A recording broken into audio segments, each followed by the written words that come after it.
नमस्कार, माझ्या यूट्यूब चॅनलमध्ये तुमचं मनापासून स्वागत। आज आपण बनवणार आहोत पालक पराठा। तुमची मुले पालक खाण्यासाठी नकार देतात का? मग आज आपण पालकपासून पालक पराठा बनवणार आहोत।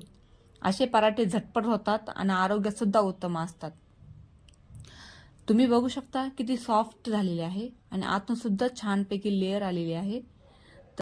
चला तर मग सुरू करूया पालक पराठ्याची रेसिपी। सर्वप्रथम मी ताजी पालक धुवून घेतली आहे, एकदम व्यवस्थित धुवून घेतली। हिरवीगार आणि फ्रेश पालक कशी खायला छान लागते ना। आता मी इथे कढई गरम करायला ठेवली, ऑइल टाकून जिऱ्याची आणि लसणाची फोडणी दिली। जिरे आणि लसूण तडतड करायला लागल्यानंतर मी 1 चम्मच लाल तिखट, 1 चम्मच धना पावडर आणि अर्धा चमचा हळद टाकली। त्यासोबत मी बारीक कट केलेला पालक आणि कमी गॅसवरती 5 ते 10 मिनिटे याला शिजण्यासाठी ठेवूया। आता आपण कणिक मळण्यास घेऊया। 1 वाटी गव्हाचे पीठ घेतले, गव्हाच्या पिठासोबत 1 वाटी डाळीचे पीठ आणि तुम्ही 1 वाटी तांदळाचे पीठ सुद्धा घेऊ शकता। माझ्याकडे नव्हते त्याच्यामुळे मी तांदळाचे पीठ टाकले नाही। तांदळाच्या पिठाने एकदम पराठे क्रिस्पी होतात। चला मी आता 2 चमचे सफेद तीळ घेतले, शक्यतो सफेद तीळ गावठीच घ्या। त्यासोबत 1 चम्मच हळद, 1 चम्मच धना पावडर, अर्धा चमचा ओवा आणि 1 चम्मच मीठ आणि मिक्सरमधून दळून घेतलेले पालकाची पेस्ट टाकली।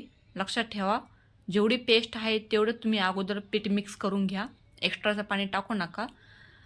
जर तुम्हाला पाणी टाकावेसे वाटले किंवा घट्टसर मिश्रण वाटलं तर तुम्ही थोडेसे पाणी टाकू शकतात। आता हळूहळू मिश्रण व्यवस्थित मिक्स करून घ्या। जोपर्यंत घट्टसर गोळा होत नाही तोपर्यंत मिक्स करत राहा। तुम्ही बघू शकता मी एक्स्ट्राचे पाणी न घालता व्यवस्थित माझा पिठाचा गोळा तयार आहे। पीठ एकदम घट्टसर मळून घ्यायचं, जेणेकरून आपल्याला पराठा व्यवस्थित लाटला गेला जाईल। पिठ जर पातळ असेल तर पराठा पोळपाटवरती लाटला जाणार नाही। चला तर मग चवदार पराठे तयार करण्यास सुरुवात करूया। एक छोटासा उंडा घेतला, त्याला सर्वप्रथम तेलाचा हात लावला, जेणेकरून पराठा व्यवस्थित लाटला जातो। पालक पराठा लाटायला सुरुवात करूया। ज्याप्रमाणे आपण चपाती 4 पुडाची बनवतो त्याप्रमाणे पराठा सुद्धा 4 पुडाचा करतो।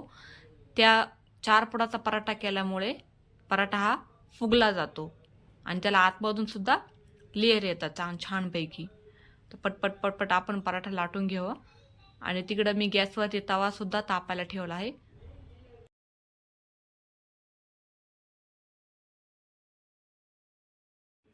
इथे मी गॅसवरती तवा गरम होण्यास ठेवला आहे। तव्याला आपण अगोदर तेल लावून घेऊया।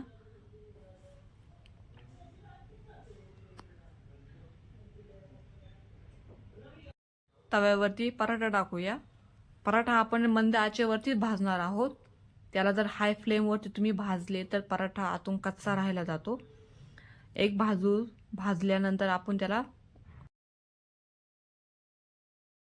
पराठा गोल्डन ब्राउन होईपर्यंत भाजायचा, जास्त कच्चा राहायला जाणार नाही याची काळजी घ्यावी। आता बघा तुम्ही शकता किती छानपैकी हा पराठा भाजून तयार आहे। असे पराठे खाण्यास खूप छान लागतात, हेल्दी असतात आणि तुम्ही तुमच्या मुलाला नक्की ट्राय करा, ते आवडीनं सुद्धा खातील।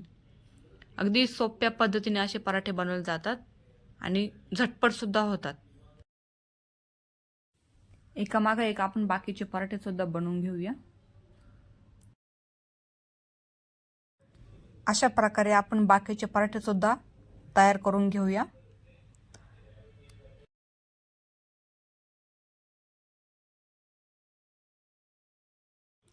अगदी सोप्या पद्धतीने पराठे बनवले जातात। एक बाजू व्यवस्थित भाजली की दुसरी बाजू पण व्यवस्थित गोल्डन ब्राउन होईपर्यंत भाजून घ्यायची। आता हे पराठे तुम्ही सॉस सोबत, चटणी सोबत किंवा दह्यासोबत सुद्धा खाऊ शकता। किती छानपैकी असे पराठे बनले गेले आहेत, सॉफ्ट, एकदम चवदार। तुम्ही नक्की ट्राय करा। तुम्हाला जर ही रेसिपी आवडली तर मला सबस्क्राईब करा, लाईक करा आणि तुमच्या मैत्रिणींना शेअर सुद्धा करा, जेणेकरून ती सुद्धा ही रेसिपी ट्राय करेल। थँक्यू।